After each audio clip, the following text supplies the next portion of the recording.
Hello সবাইকে। দিনটা ছিল নবমী। নবমীর দিন রাত 12:30টার সময় আমরা ঘুরতে বেরিয়ে গিয়েছিলাম ফ্যামিলির সবাই মিলে, ছেলে মেয়েকে নিয়ে। যাও এসেছিল কাকার টোটোতে করে ঘুরতে। প্রায় অনেক বছর পর একসাথে রাত্রে ঠাকুর দেখতে বেরালাম, তা আবার মা আর ছেলেকে নিয়ে।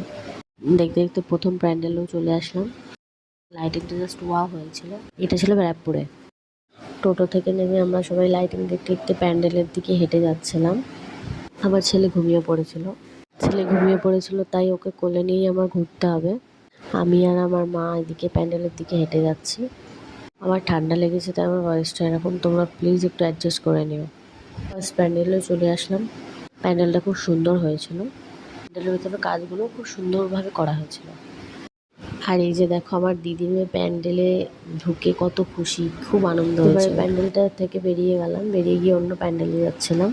অনেকগুলো প্যান্ডেলে ঘুরেছি, বাট সবকটার ভিডিও তো এখানে শেয়ার করা সম্ভব হয়নি। অন্য একটা ভিডিওতে তোমাদের সাথে সবকটা প্যান্ডেলের ভিডিও শেয়ার করব। এই যে এই প্যান্ডেলটা দেখে এবার আমরা বেরিয়ে গেছিলাম পলতার উদ্দেশ্যে। আমরা পলতা যাচ্ছিলাম। দেখো রাস্তাটা রাত্রেবেলা কত সুন্দর লাগছিল, তাই একটা ভিডিও করে নিলাম।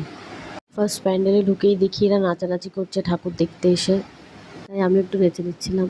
আমার ছেলে কিন্তু রাত্রে জেগে থাকে না, কিন্তু এবারে কি হয়েছে, ও রাত্রে জেগে জেগে প্যান্ডেল দেখেছে। আমি তো অবাক হয়ে গেছি পুরো।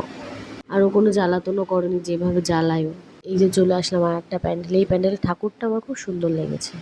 ওটা দেখা হয়ে গেলে এবার আমরা অন্য একটা প্যান্ডেলের দিকে চলে যাচ্ছিলাম। আমি খুব খুশিতেই ছিলাম, কারণ আমি আমার ছেলেকে নিয়ে ফার্স্ট টাইম প্যান্ডেল হপিং করতে বেরিয়েছি, তাও আবার রাত্রে।